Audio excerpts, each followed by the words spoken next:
That's cool. So That's cool. Yeah, we're already rolling anyways. Okay. Too. I figured you probably were when I was Yeah, ready. I don't think like when I do mine, we're not going to be like, welcome to the podcast. Yeah. Today we hear from Kenny. I always wonder how they start. Yeah, You know, like same. you watch whatever podcast, and all of a sudden they're started. It's like, did you not talk at all before you sat down, Well, or And were you some of talking and then somebody just decided at some point to turn Well, it and off? some of them they just record as soon as they sit down, and then like they'll start talking like, wait, oh, we already started. Like when they asked the first question, like, yeah, we've been rolling. Wait, all of it. Like, we'll cut out what we don't want. Don't worry. And then there's a podcast I listen to called the 9 Club, and it's about skateboarding. Uh-huh. And they just start the same with everything. There's like a little intro, and then the guy just goes, well, welcome back to the 9 Club. And today we have a special guest. It's the same thing.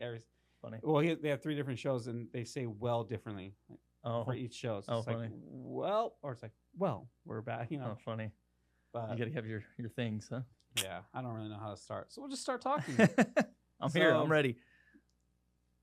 We go way Yeah, back. Kenny. Yeah, we've known each other for Long I was time. thinking about driving over here. It's been like 14 years, maybe 12 years. 2010, I think, was probably early 2011, I think. So I've known you almost since the start of Canico Media.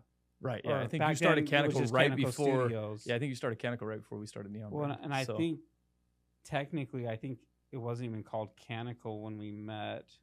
Oof. I know it wasn't It's been a Canico minute. Media because Canico Media was like right before Yes, I that's married right. Malia. Yes, that's right. You called it something else. Canico. Was it just Canico? Well, it's or Canico Studios. That's what and it that was. was like weddings and stuff like Yeah, that. And then yeah. so I was thinking about that. I was like, I think you are probably like the longest standing person I know from like doing my company. Yeah. You know, Back in the early days. it's crazy. We were so young. What made you want to get into marketing in the first place and start your marketing company? Because that's what you did. That was your first company ever, right? Was the marketing or? Yeah, it was probably my first company. Yeah. What made me want to do that? Well, I had just failed out of law school, and I moved back to Las Vegas, and I was always my dad was always into marketing, and so we would drive around thinking about marketing stuff all the time. Why is somebody putting that on a billboard? Why is that store doing that? So when I came back from law school and I wasn't going to be doing law anymore, I loved marketing and I loved technology. So it was kind of a perfect match. Also, I had a good friend, Chad Ramos, who was a mutual friend of ours, who already had a marketing agency that I had used on my dad's companies. My dad owned Flippin' Out Trampoline Park. And we had hired Chad's company to work with them, and I really liked what they were doing. So when I came back, I hit up Chad. Everything worked out to where we were able to come together and create Neon Brand. And yeah, that's kind of the genesis of it.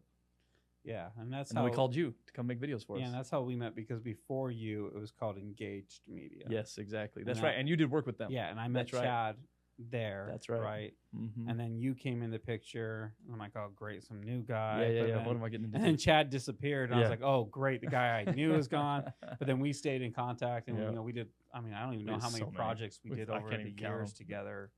You know, all Hundreds. the way up until you leaving. But like, what do you think? Like, because you built it. I mean, you guys had employees. Like, you guys were like a legitimate company. Yeah, You know, like We had 15 not like employees me. at one time. You know, and I so don't know about that. what do you think along that journey of building it? What was some like maybe the hardest parts of building a marketing company? What was the hardest part of, for me, the hardest part that I get stuck with building Canico Media is it revolves so much around my brain, right? And I feel like marketing is probably similar. So for me, I'd be scared because you were building websites, you're doing social media marketing. For me, it's like, how do you get past that fear of like, it has to be the way I do it in my brain? How are you able to get past that? How are you able to grow the company beyond yourself? It's interesting now that I'm not in that company anymore because now I have hindsight to kind of analyze it from. If you'd asked me that a couple of years ago when I was still building the company, 100%, it's all about the people you're working with, and it's really hard. No offense to your guys that may be in the room with us right now, but it's really hard to find people that have the same drive and energy and desire as the founder, the owner. Like, that's just reality. And so when we would find good people, usually those people are in high demand and they ended up leaving, or because we just couldn't afford them because we're an agency. So finding the right people and then keeping the right people on the team, probably one of the hardest things of running an agency. Because like you said, the conveyance of my goals and desires was really hard. That being said, though, it's also one of the weaknesses in my mind of an agency is it's really hard to scale because you can't scale yourself. Like there's only so many hours in a day. And no matter how great an employee is, they're not you. They're never going to have that same desire. And so it's just really hard to build a service-based industry or company like a marketing agency because of your physical limitations. You can't do it. You can't be everywhere all the time doing everything you want to be doing. How are you able to get past, or how did you ever figure out a process that was like, this is how we hire, to find those people that are going to be good fits and say, because I mean, you guys had people that stayed with you guys for a long time that I worked with. I mean, obviously there's always a flow of people leaving because they want to do something else, but like you guys, it seemed like you stayed pretty consistent. I'm a big culture fan, and that was probably the reason we had people stay as long as they did. I mean, there's probably a lot of people out there that didn't stay as long because they didn't like the culture, but I'm a silly, random guy that likes to do weird things, and so we tried to... Gun wars. Yeah. Oh, man, that's a whole story we could tell. The culture that we tried to create was to keep people there, and that's kind of...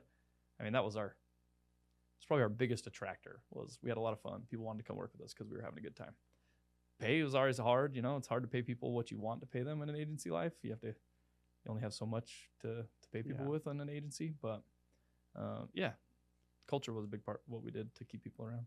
Well, and I think that's true. Like because I always thought, like, right. I mean, we had that moment in time where we were downtown and I was like sharing office space and I was there and like, that was early days, right? And we played like slam ball, and all that stuff. And like being around you guys was always like really fun. Like I don't know how we made any money in those first few years. We played more slam ball than we did anything else. Yeah, slam ball's a variation on ping pong, but I think we invented it. But it was a lot of fun. Yeah, and then also like when you guys owned Work in Progress as well, and we would shoot those videos and the whole Nerf war, and we were trying to shoot a video, and then you were there. In the eye. Oh yeah, that's right. You filmed that one. Oh my gosh, you filmed it when you got shot in the eye. Oh, that was so bad. You guys always were really good at creating that environment, and so one thing that I've always found impressive about you is one, what you've built, but then you continue to build. Right, you're looking for other options. Like I know that you guys were leveraging your marketing company to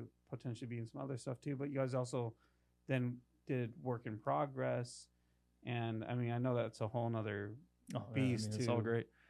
Yeah, we did a lot of we used our marketing agency to do a lot of different businesses. Like I had a window cleaning company at one point that was part of the marketing agency. We had a tiny home company that we were building as part of the agency. There's more, CBD company, investment company, a financial investing company. I mean, we had all these companies that we used that we were part owners in because of the marketing agency. But really, I think more than anything, what you were kind of pointing at is the difference maker for me, especially, and it still carries on into what I'm doing today, is the people component. Like I love people. I have always been a huge fan of, helping people do better and helping people be better, and the focus on the people, whether it's our employees or our customers. At the end of the day, even though we were a B2B, business to business company, there's people inside of those businesses, and if we could talk to the people, then we could usually do a lot of good things. So across the board, even today, my biggest driver has been focusing on people. What's been your favorite thing about building a company?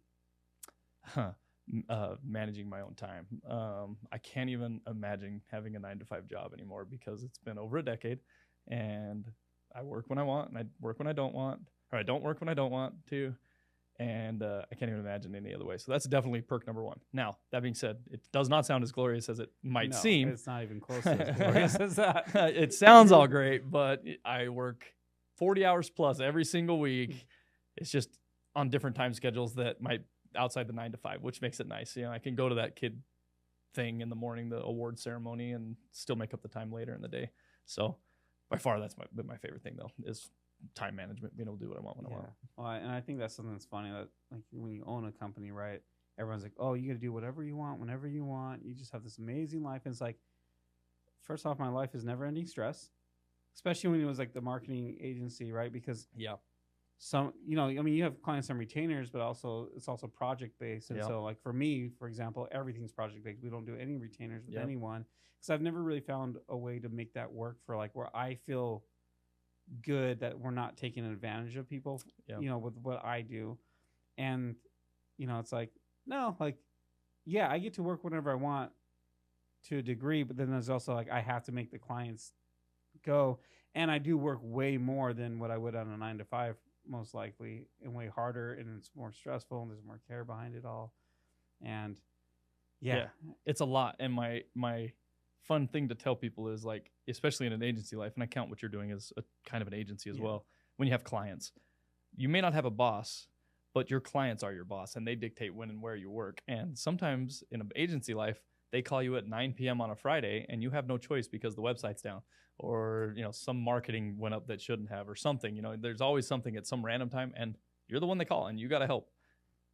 In the reverse, a 9 to 5, you clock out at 5. You don't have to worry about stuff. Your work's contained to a finite period of time. So it's got its ups and downs. I happen to like the idea of working whenever I need to, and then having the occasional time where I have to dedicate a little extra. So, what do you think? Right, because I mean, you've built a company, you've exited a company, right? Yeah. And so, exited, should we call it that? But what do you think is, for anyone out there watching, which we probably have nobody watching this ever, but my mom. Yeah, your mom. Well, she's exited successfully. That's so true. She doesn't care. But for me, when I go watch this and I try to get, powered up to go build something, what kind of advice could you give someone, like, if maybe they want to start a marketing company or just a company in general? Like, what advice do you have going out there and getting it done?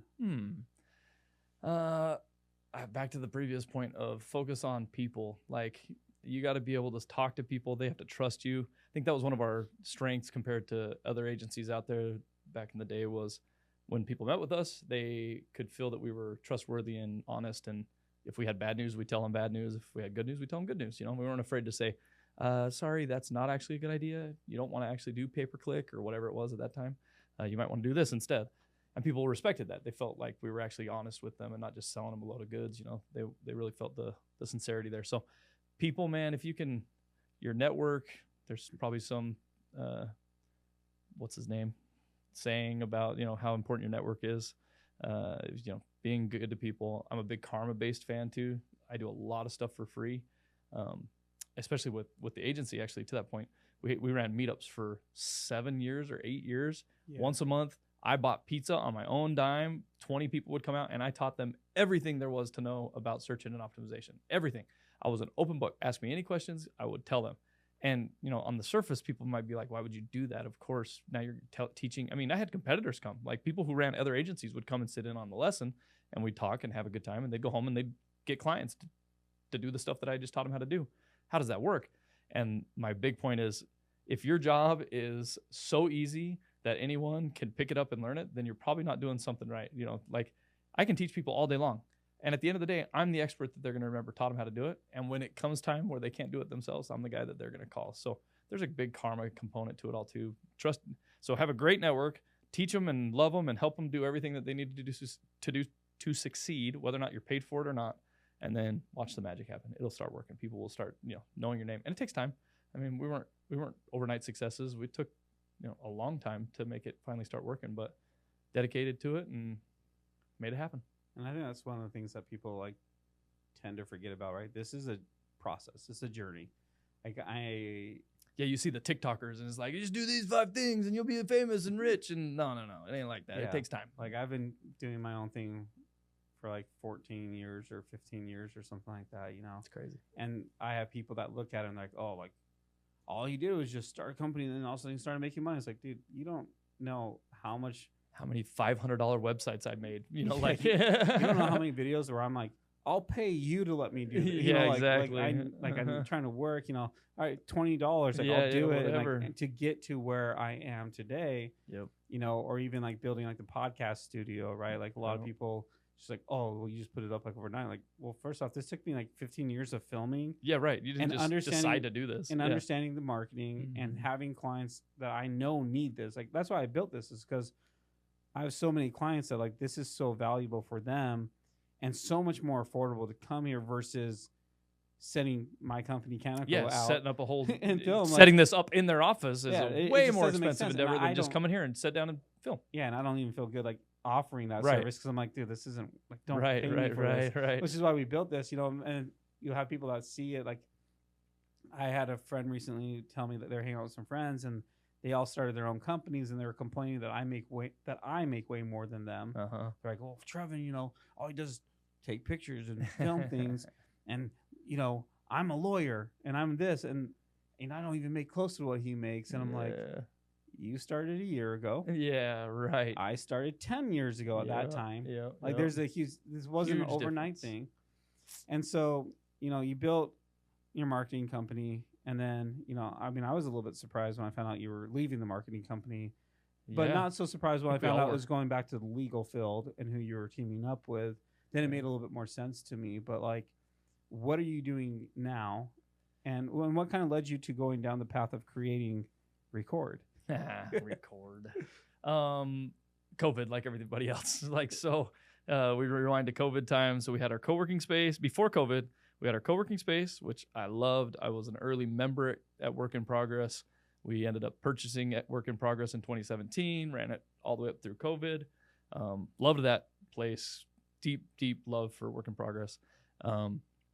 And so things were going great. We had a marketing team. There were like 15 employees, tons of clients, tons of work. We were on top of the world, right? March 2020 happens and everything goes to crap. It was an interesting time for the marketing agency, and maybe for you too, with all the COVID money that was put into businesses. Even though we let everybody go, pretty soon after that, like, I mean, definitely clients stopped paying, and maybe three or so months later, because of the business dollars from the government, all of a sudden, all these businesses had a ton of extra cash and a ton of free time on their hands, and they needed customers. So where do you go when you need customers and you have money and you have time on your hand? Marketing. And so all of a sudden, pretty quick after, we saw this big uptick in work. All of a sudden, people wanted new websites because they hadn't done it in 15 years and they had money and time. Let's build a website. You know, we haven't done a marketing plan. Let's do all this stuff. So different than the first time around with Neon Brand, though, where we were very focused on building the company. We wanted to take as little as we could and build the team and, you know, grow it to this great thing. We said, you know what, let's pay us first this time. Like, so we kept our team small. We took most of the revenue. We did a lot more work than we were doing before. A lot of times, what's funny though is we were working our butts off before, but it was really on managing the team. Exactly. And now we shifted, instead of hiring team, we just said, we'll just do more of the work. We can actually do the work. Let's do the work. So we only brought on a few people. And then, so there were like 3 of us, me and my business partner at the time, and we were getting a ton of work done and making a ton of money. It was great. But the problem was, in like summer of 2021, I was finding myself most days at work. We had left our Work in Progress location downtown, which was where my heart was, and had to move because of a stupid landlord situation, which is a whole frustrating thing. And we were up in a new place. My business partner was gone on trips a lot, and I found myself in my office by myself with 3 remote workers, bored out of my mind. And I'm sitting there thinking, you know what? Back to my previous points. I love people, right? Like, I'm missing that element of my job now. Could I do this? I had the thought multiple times. Could I do this rest of my career? Yes. I was making plenty of money. I could have done that forever. But did I want to? Like, I don't really want to. This isn't fun to me. I want to be around people. I want to help. I want to do things that are more involved than Zoom calling and doing that kind of stuff. So fall of 2021, I started just kind of just on the surface looking into doing a startup. I had always wanted to. Actually, when I started Neon Brand, I went to Chad and I said, Chad, here's what we got to do. I mean, this is conversation 1. When I came back from law school, when I sat down with Chad at Casa Don Juan's in downtown Las Vegas, I said, bro, let's build a company. Let's build a team of really awesome people. And then once we get to a point where we can use that team to build our own stuff, we'll stop doing client work and we'll start building our own stuff. That was my plan from day one with the whole marketing agency. It never happened. So I really wanted to get back into a software startup. I really wanted to do it. So I started just looking, like very light looking. I was doing our Neon Brand stuff full time, and I would like maybe attend a Zoom call or something with somebody that was doing startups and just kind of getting my feelers out there. Well, while I'm kind of doing this, I'm not really entertaining the idea. I'm not really trying to leave Neon Brand or do anything like that. Late in 2021, I get a phone call or a text message from my old boss, Dean Tingy. Dean texts me every once in a while over the past 12 years. We worked together a long time ago. And most of the time I was like, hey, you ready to come back and work for me yet? And I'm like, nah, man, I got Neon Brand. I'm good. But this time he texted me, and it was a different text. He said, hey, we've been working on software in our law firm, and we want to take it to the market. Can you come help us? I was like, I'm listening. Mm-hmm. So we went and met a couple times, and one thing led to another. Ended up figuring out that we wanted to build some software, and I had to make the decision to leave Neon Brand, which was one of the hardest things ever. I mean, I built that company. Like, I was there on day one.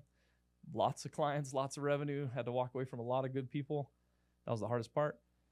And left it in my partner's hand. And it's still in existence. He's still running it. I think you've done work with him. He's doing good things. He's got great clients. And so the company lives on, but I left and partnered with Dean, Tingy, and a couple other guys to start Record, or Record, if you would like to call it that.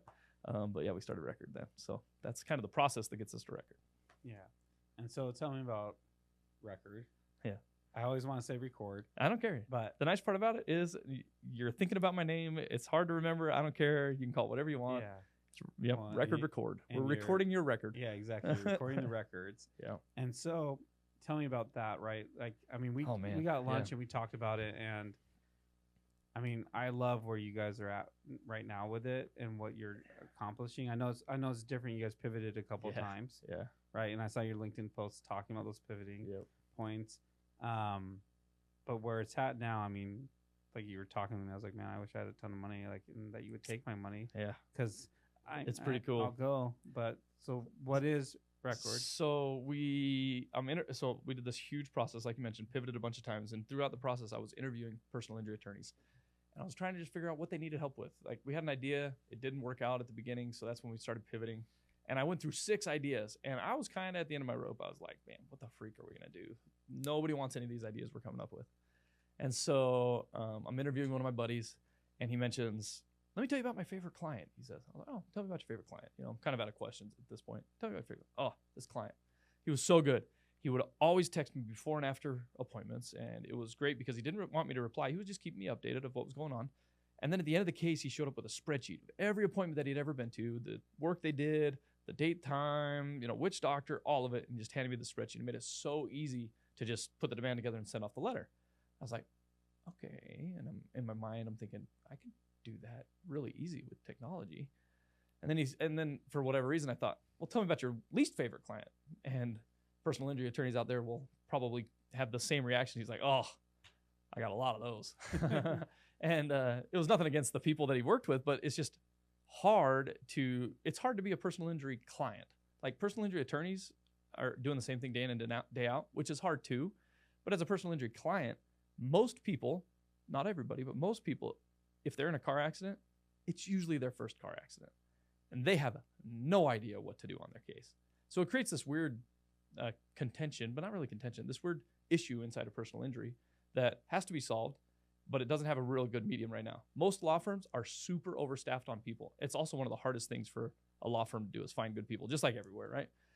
So you have a hard time hiring the right people. You end up often either understaffed and not able to support enough people, or you're overstaffed and people are just kind of twiddling their thumbs. So to the point of being people-oriented, so I started thinking, okay, how can we help these people in these car accident cases be better clients? Like, do they want to be better clients? Does everybody want to be better? And I started asking clients. I was able to actually access some of my friends' clients that they had, and they had the same disconnect with their personal injury attorney. They wanted to help.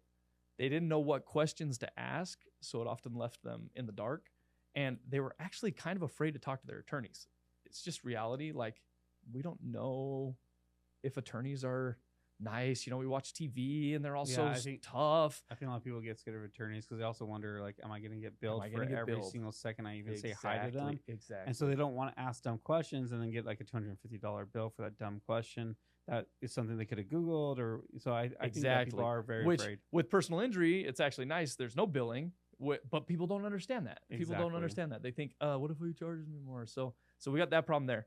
And then on the opposite side, the poor attorneys, like, they're sitting there answering the same dumb questions over and over and over. And it sucks. It's not fun for them to do that. Like, well, who's going to pay for my medical bills? Like, okay, I've said this 1,000 times. Let me say it 1,001. Like, it's hard. And so we started kind of putting these two problems together. It's like, what can we put in between this that might solve the problem for both parties. And we came up with Record. So it's an app that the client actually installs on their phone. And when they install it on their phone, what it does is it helps them do two things. It helps them log their own case information. So it helps them track all their medical appointments and wage loss and property damage and pain scores and attorney updates, all this stuff that's built into the app for them to track. But it also does a really good job at educating them on why they're doing the things they're doing. I'm a big why guy. People who know me, total PETA. Like nobody likes me when I ask my questions because I want to know why I'm doing the things I'm doing. And clients are no different. Like they want to know, like, why am I going to get this MRI? Why am I going to the chiro again? Why do I have to go 4 times a week at the beginning? Like, I don't have time for this. So we're filling in that education gap where an attorney could answer all of those questions. They have the answers. But to do it at scale, it is a huge time commitment. Yeah. So we're building it right into the app. So they schedule a chiropractor appointment. We say, here's why you're going to the chiropractor. And we give them some education on it. Or the MRI gets scheduled. Here's how the MRI works and why that's important to your case. Hey, have you missed any work? Here's why that's important to track your work missed and all this stuff. So we're educating clients so they become more informed, which results in a better quality case. So more information means you can make better analysis on the facts of the accident, and then usually a better settlement because you have a better argument to be made, and you have a happier client because the client feels like they helped the whole way through. It's a really nice symbiotic relationship with all of it where it actually helps the whole entire relationship do better. Yeah. No, I think it's amazing. Like I said, when we met up for lunch, downtown, and you're telling me about it, I'm like, man, this is so genius because it's true, right? I mean, I've worked with a few lawyers. My dad's a lawyer, who just recently switched over to PI. And it's that thing, right? We did the videos for Tingies where it's like, here's a video telling you, go to your doctor's visits. Because if you don't go, your case could have been worth $1 million, but now it's worth $60,000. And that's because of you not going, right? And so this, and most of the time the client didn't know that they should have gone and that it could have that detrimental of an impact on it. And they've been told, but they forgot. Or they forget, And they're not going to remember everything that they hear. And they're also, there's anxiety because you're dealing with lawyers. You have the medical things. Nobody wants to be in a car accident. Nobody wants to do this stuff. Exactly. You never choose to do it. So going on, building this, what do you think's been one of the hardest parts? Right, I know nothing about software. I imagine just coding it's incredibly confusing and hard for someone like me. I go in there and just like, well, maybe not with ChatGPT. Yeah, I was gonna say just ChatGPT it now. Anybody can build it with ChatGPT. But what do you think building this, right? And I know you guys are launching in like a couple months or a couple weeks. 2 weeks. May 3rd is launch day. So what's been the hardest part building this and getting it ready? Definitely, I spent 9 months interviewing attorneys to really 2 things: learn about the industry, which I already knew a lot about. I spent 10 years in personal injury, pretty much running a law firm. I knew it pretty well. I didn't know it inside of other firms. So I spent 9 months interviewing, which those interviews were long and hard. I mean, it was hard to get them, and then it was hard to have them, and then it was hard to follow up on them. I mean, it was hard. Pivoting all those times, like coming up with new ideas, definitely the hardest. Once we figured out the idea, the problem we were going to solve, and that people actually wanted the solution, things got surprisingly easier, except it's a people problem again, finding the right people to do the right things. I had to let go of my CTO 2 months in, which was terrible for all the reasons anyone can imagine. On top of the fact that he was a really good friend of mine. We'd known each other for a long time. We're still good friends, but life circumstances made it to where I had to let him go, which sucked bad, and which really we thought was going to put us way behind. Luckily, I found another guy that has had time, Peter. He's phenomenal. He's doing great work with us. So the coding part, while yes, difficult, actually I'm probably understating how difficult it actually is because I know what they're doing. I'm a programmer myself, and it is phenomenal work that they're doing. I just happen to get lucky and find really good help to make it a little less painful than it could be. Right now, though, the biggest issue, or the hardest thing for me on my plate right now is we're trying to raise our next fund, our next investment into the company. And so going through the process of due diligence and contacting investors and trying to raise the next round of money is a lot of work. Yeah. It's a lot of work. All of it's hard. It's just whatever you're working on right now. It's hard. It's hard to stay motivated. Some days it's hard to find the right thing to work on, which is a weird thing, right? There's I have this infinite list of things I should be working on. And it's almost like the analysis paralysis. It's just well, which thing should I work on? There's so many of them and it's hard to pick. So exactly. It's like with real estate, even I had a conversation with my mom not too long ago, asking her some advice with when it comes to buying real estate. And I'm like, okay, I have this option. I can do this option. She says, this option. She's like, well, They're all good problems to have. And no step is necessarily the wrong step because you're still taking those steps forward. So don't be just paralyzed and not do anything. Just move forward. They all have their pros, they all have their cons. So just go, you know? Yep. And I feel like one thing you mentioned, right? Like you spent 9 months researching. I feel like too many people are just like, oh, I can just start a business. People want this, right? And then they just start doing it. And I mean, I'm that way, right? Yeah, I'm like, most people are. well, I'm like, oh, my clients need podcasting. I'm gonna build a studio for them. I never really. I mean, I did sit down. I've had a conversation with a few clients, so I do know there was a need for it. Yeah. But at the same time, I'm like, I think this will do well. And I think what people don't realize is like you can do that, but you also then need to sit down. And my plan with the podcast is we get going, and every person we have in here doing their podcast shows, I ask them, what do you need differently? What can we do to improve? What are you really looking for? What services do you need? And get that feedback, because you can't build a company if people don't actually need what you are selling. Just because you think people need it doesn't mean they actually need it. Yep. You know, I've seen that with clients of mine where, you know, there's a company we were shooting for, and the marketing company, which was not you guys, that they were using, you know, it's a bigger company in town, and I got there and they're like, hey, we want to do a shoot. We want all these young people. We want it sexy and cool and upbeat. And I'm like, looking around, I'm like, everyone in your studio is like 55 plus. Like, why are we doing this? Like, and then talking to the business owner, you know, and walking a very thin line of not talking bad about that marketing company, because I'm not here to do that. But asking them, has the marketing company been here to meet your clients? No. Yeah. Have they asked why they even come here? No. Right. Well, before you spend the money on a video with me, can I do that? Yeah, right. To make sure that this is going to make sense for you, because right now it doesn't make sense to me, and I don't want to. I don't want to take your money and give you a video that isn't going to help you. Yeah. And then we sat down with them, and they're like, "Well, we came here because my doctor told me I'm going to die if I don't." Okay, well, that's a whole different marketing tactic than young, sexy people. Totally. Right. And so I think that's really good that you did that, and that transformed what you did to the point where when you first told me about it, I'm like, holy crap, this is a good idea. Like, I see the value, and then I'm dumb, you know? Trevon. No, that's funny because, well, I'll plug where I got the whole process from. Startup Ignition, startupignition.com. Day one when we started the company, the 4 co-founders went and attended Startup Ignition. It was my 4th time, I think. I'd been a bunch of times, longer story for another time. But I really, really enjoyed it previously, and I was excited for the whole team to be on the bandwagon. And one of the things that they teach about, John Richards and Tyler Richards teach about during the podcast, is that the process for doing startups the traditional way is broken, right? Most people, like you said, the process is, I have an idea. Okay, I'm going to spend a lot of money. I'm going to build the thing that I want to build. Let's say it's a widget. You know, I'm going to build this thing. I'm going to finish the thing, and then I'm going to take it to Trevon, and I'm going to show it to him and say, Trevon, do you like it? And Trevon's going to say, no. Oh, frick. Okay, what can I do better? And he's going to give me feedback. And then I'm going to have to try to like retrofit this onto there. Exactly. And then, Trevor, now do you like it? Oh, maybe. Okay, a little more retrofit. And maybe I figure it out eventually. Some people do. It's not an impossible way to do it. But a lot of people go that route and end up with something that's not workable. They should have started and done it completely different. Maybe they learned what the actual solution is, but they were already too far down. They've wasted $1 million and they can't pivot into the right thing now. Where the correct way of doing a startup is, I have an idea. Okay, I have an idea. I'm going to build a widget. Well, before I build the widget, I'm just going to draw it on a napkin, or I'm going to make it out of cardboard, and I'm going to go explain it to Trevon. I'm going to say, Trevon, this isn't it, obviously. This is a prototype. This is just a cardboard box. But imagine that this box does this, this, and this, and this. If it did those things, would that be of value to you? No, not really. Oh, well, tell me more. Oh, okay, so if I move this thing here, you know, I just rip the box and tweak it around a little bit. Now would you like it? Yeah, that's a lot better.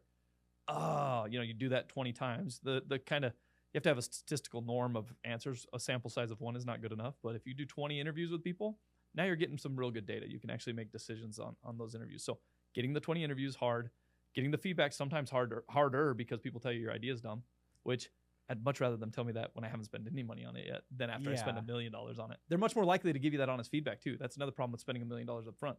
If somebody knows you've spent $1 million on a prototype, they're going to be like, yeah, it's really nice. I think you should do good things with that. When really in the back of their mind, they're thinking, oh no, he wasted $1 million, you know, and they're not going to tell you that. Yeah. But with the cardboard box, they will. Oh, don't do that, bro. That's a terrible idea. Stop. Oh, okay. And then you can change. So the old way's broken. Don't build a thing first and show it later. start at the beginning by showing your customers your idea. Put it right out there. And if you're afraid of people stealing your idea, then your idea probably isn't good enough to start with. If anybody can run away with it, you should do something else anyway. So yeah, that process is really important, and I think everybody should do it. I love what your example was, because like when we had the agency, that was kind of our difference maker too. It was like, I wanted to know the experience that customers were going to have, because without it, like you can't tell the story of what the customers are going to have without actually like knowing it firsthand. So making sure you know what your customers want, which is kind of what we're doing now with Record. We know the pain that clients are feeling. We know the pain that the attorneys are feeling, and we feel like we can bring that together and make it better. Yeah. And you guys have. I mean, like I said, I know a little bit about that industry, and hearing the solution, I'm like, this is so smart. Why does this not exist already? Yeah. Like you guys really are creating something that is going to transform that industry for the better, and not just for the lawyers, but also for the people hiring the lawyers and that were in the car accidents. It really is going to be like life changing, because now these people that would have had $100,000 settlement are getting $500,000 or $1 million instead, and that's good for those lawyers too. But more importantly, it's good for those people whose lives got uprooted due to a slip and fall or a work accident or a car accident. Because nobody's planning on having an accident. Nobody wants to. Yeah, I mean, to your point, and especially actually, let's talk to the pain the attorneys are feeling right now. Attorneys have a really hard time, and really what we're talking about is what's called pre-litigation or pre-lit, for anybody that's not personal injury related. So pre-litigation means the time that you're in the claims process with the insurance company up until a lawsuit is filed. So most cases, 95% plus, and maybe even higher, probably higher than that, 99% of cases settle before they go to court. And that's called pre-litigation. And during the pre-litigation process, it is a lot of the same types of issues over and over and over again. And it's also one of the least favorite parts of an attorney's job, because anybody can do that. You don't necessarily have to have a law degree to handle a claim. You have to have your law degree to do litigation. You can't go to court without being an attorney. You have to have these credentials at that point. And so that beginning part, that pre-litigation part, often gets neglected inside of personal injury firms. Usually it's left to a couple paralegals or case managers or legal assistants, whatever they're titled in the office you're working in. And they're doing their best, bless their hearts. They're not degreed people. Usually they're sometimes experienced in the field. Some of them people are career case managers. They'll spend their entire career handling pre-litigation cases, which is great, but it's not where the focus of the firm really is. But if you can do a better pre-litigation process, which is essentially what we're offering to people, is a higher quality pre-litigation process, a few things will happen for the attorney. You'll get higher settlements up front, which is great, because you actually litigation is expensive and takes a lot of time. So you want to avoid it when you can. And the way you avoid that is by getting the right amount of settlement dollars out of the case in pre-litigation.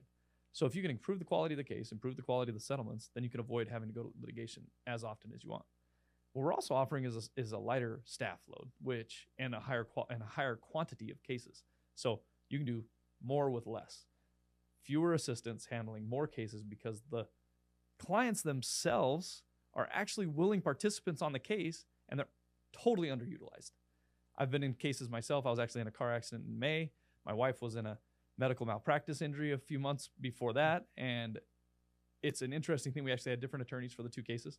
The attorney I went with was really, really good at keeping in touch with me and kept me updated all along the way. And her attorney, it's been a little harder to get communications from. Not necessarily his fault. It's just a lot of dead air, kind of, because there's not a lot happening on the case. But if she had an app, she would feel still connected to him. She could log in and check status at any time, be able to see what's going on without bothering the attorney and potentially billing and all those other things that come with it. So we're improving the client's relationship with the attorney. We're allowing the client to do more inside of the case, which allows you to have fewer people inside the firm that you got to pay for. So we're lowering the cost of doing business, and we're increasing the quality of case, which increases the amount of settlement dollars that you get in pre-litigation, ergo avoiding more costly litigation prices. I mean, it's just kind of crazy. It's like, I'm saying it because I came up with it, but it's like a no-brainer thing. Like, it's so weird to me that it hasn't been created yet. Like, It just has come together so well. So anyway. Yeah. Well, I mean, I already said that earlier, right? Like, really, we met and you told me about it. I'm like, I wish I had a lot of money to offer you to be It's part crazy, of this, man. It's crazy because how I it know came this together. is going to transform that industry, Yeah. and it's an industry that needs to be transformed, kind of like the medical field, right, where they're just so far behind. Yeah. That stuff that is so common to all of us, that's like a no-brainer. Well, of course there's an app for that. Yeah. There isn't. Yeah. And we're in that world now. That's another one of the good points of this crux, the time that we're at right now, is there's an app for everything. There's not an app for your personal injury attorney. Like, why not? Why can't there be? And we think we found the spot. So yeah, it's another one of those things, especially post-COVID. We actually expect it even more. There's like studies out that say we have a higher, well, and it's obvious, nobody wants to touch anybody anymore. You know, anytime we can avoid interacting with humans, we like that now, apparently. So I've always liked that. I don't like people. I pretend to be social, but if I can hide and not have to see people, and so I'm many good. people are like that. And so here's another way for you to not have to interact with people. It's great. So anyway, crazy time. And so, you know, congrats on the app. Hey, Congrats on the launching of the app. You know, It's right I'm around the excited corner. for it. It's going to be huge. It's going to transform the industry. Let's talk about AI. You want to talk about AI? Let's do it. Because AI is also another cool thing that we're working on inside of our app. Because in the past 3 months, everybody, if you're involved in technology, your job has changed in the last 3 months. My developers, there's times where you get stuck on code and you can take your little GitHub Copilot and ask it a couple questions and it'll spit out the correct code for you now. I mean, we are in a totally different world than we were 4 months ago. How does that affect record? It's actually pretty freaking awesome. So no matter what AI system we have that's out there, there's always got to be a layer of data collection. So without the data collection layer, which has been happening from the ChatGPT level for the past, since the internet was born, ChatGPT relies on all the data that we fed into the internet to create its language learning models.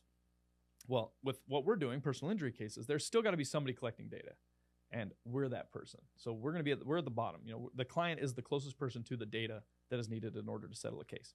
So we're at that collection point. That also gives us some really cool opportunities. Like we're embedding AI to where the clients have a button on the app that say, what's the status of my case? No longer do they have to go to the attorney. The AI knows all the facts of the case already because it's built into the case. They know how the attorney handles their cases because we have a number of cases from the attorney.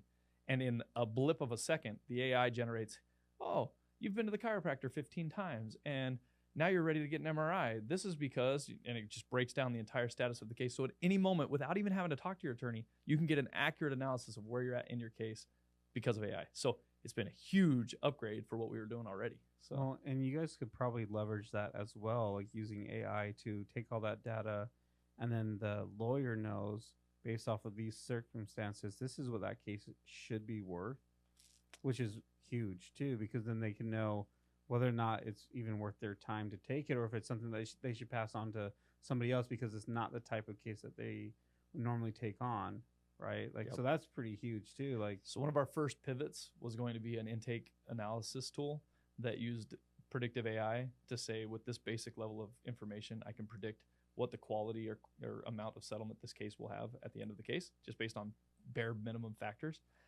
We have pivoted off of that, and we probably won't include that level of detail yet because attorneys weren't ready for that. We actually showed it to a couple of attorneys. I drew it on it. I actually did an Excel spreadsheet where I said, here, tell me these 10 things. And they'd answer these 10 things, and I would spit out a number, and the number would, and then I'd ask them, we'd actually use old cases. So they'd give me the data from an old case. They would know the settlement of that case, and I would see how close my predicted settlement amount was. And I was always within range.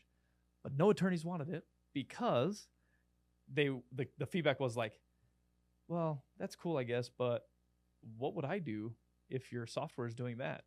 They basically felt like I was coming for their job, essentially. Like, that's what an attorney's for. And I get it, right? Like, if I'm predicting settlements, then what do you have an attorney for at all?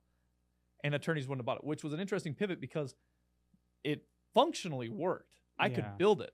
And they knew it worked. It was accurate enough to where, and I only would have got better using AI and other things I wanted to do. But had I not done those interviews, I would have built that software, and then I would have tried to sell it to an attorney, and they would have had those thoughts, and I would have wasted all my time and energy because they wouldn't have actually bought it. So the hurdle was later on.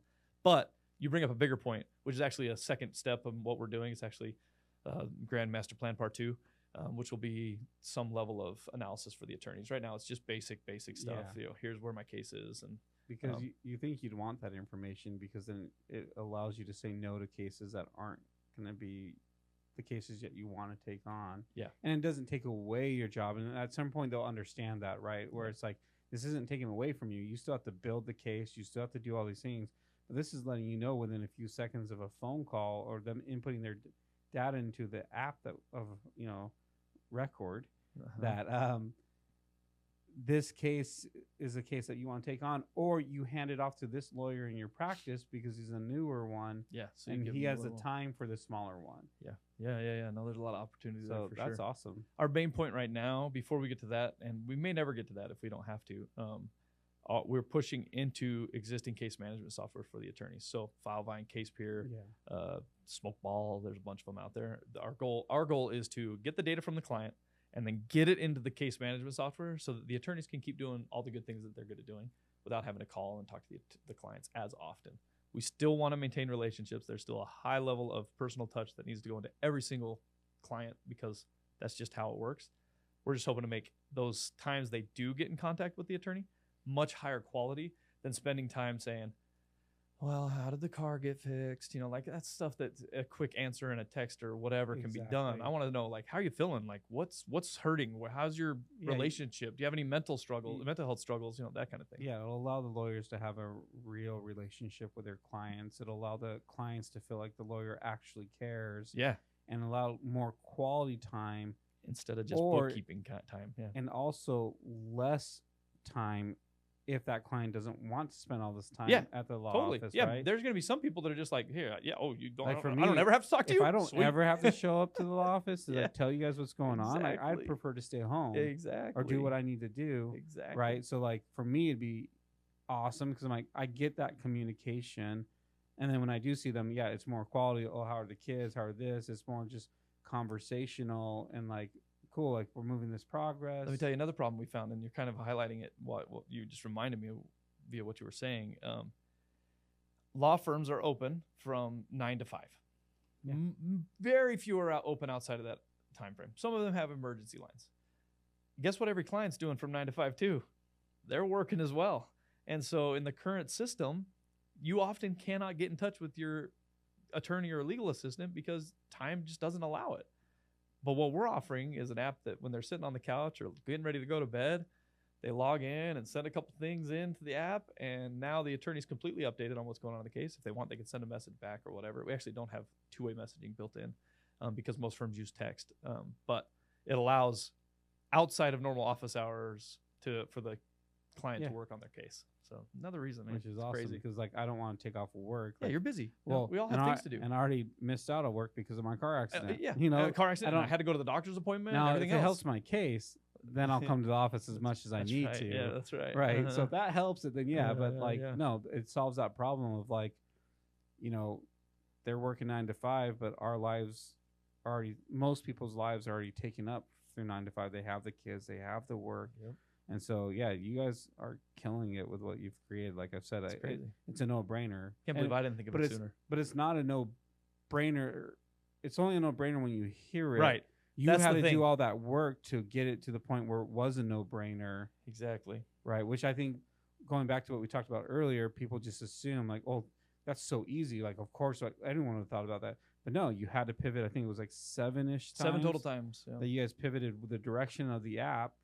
Through 9 months of conversation to get it to the point where it is an absolute no-brainer that somebody like me with a little bit of knowledge of the industry is like, take my money. Right. Like, this makes sense, Which is the simplicity is a sign of perfection, hopefully. So it's so easy. It's a no-brainer. We hope that it conveys that way. It seems to. People we show it to now, attorneys, not including Trevon, say, that was when we knew we finally landed on a good idea.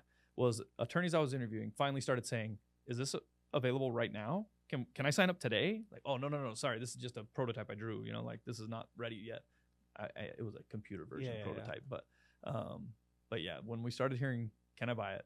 Then we knew, okay, we got something here. Let's build this sucker and get it to market. So it's cool, man. That's awesome, man. It's fun. So kind of wrap this up, I guess, would be, 3 things that you could tell somebody out there that wants to build a business, whether that's using AI, whether that's a marketing, whether that's a software development thing, because, you kind of done a lot, right? What are 3 takeaways that you've learned through the whole thing that you can be like, you know what? Maybe it's trust yourself, do the research. Some of the stuff that we've talked about, but like, what are 3 things that you think you give as advice? 3 things. So I've said it a few times already during this conversation, but people are the most important thing. Even starting this startup, my 12 years of prior business relationships are absolutely essential to the success of this business. And most of those people have nothing to do with personal injury. Most of my friends that I've made over the past 10 years could care less about car accidents. But because they know me and trust me and like me, and I've done good things with them in the past, they want me to win. And what happens there is it's not even just like like an energy thing. Like there's just good energy around it. But it's because, they know somebody, or they want somebody else to participate, or somebody they know gets in a car accident. You got to talk to Kenny. It's this whole ecosystem of friends. Actually, we used to call them, or Engage used to call them back in the day with Chad. And then I loved it. I adopted it after that. It's raving fans. You want raving fans on whatever you're doing. So don't work in the dark, meaning let your product shine. From day one, if you're building something, tell people. And if it's good enough that they're going to steal it, build something else. Trust a lot of people and give people reasons to trust you. Work hard to make sure that they know that you're a good person and ethical and hard worker and all those things. And then, so that's 2, I guess, right? Number 3, put in the time. It takes a lot of time. I actually, from the early days, I have 4 kids, like our kids play hockey together. I have had since day one, and it is not easy, a big effort on trying to keep my family as the first in priority in everything.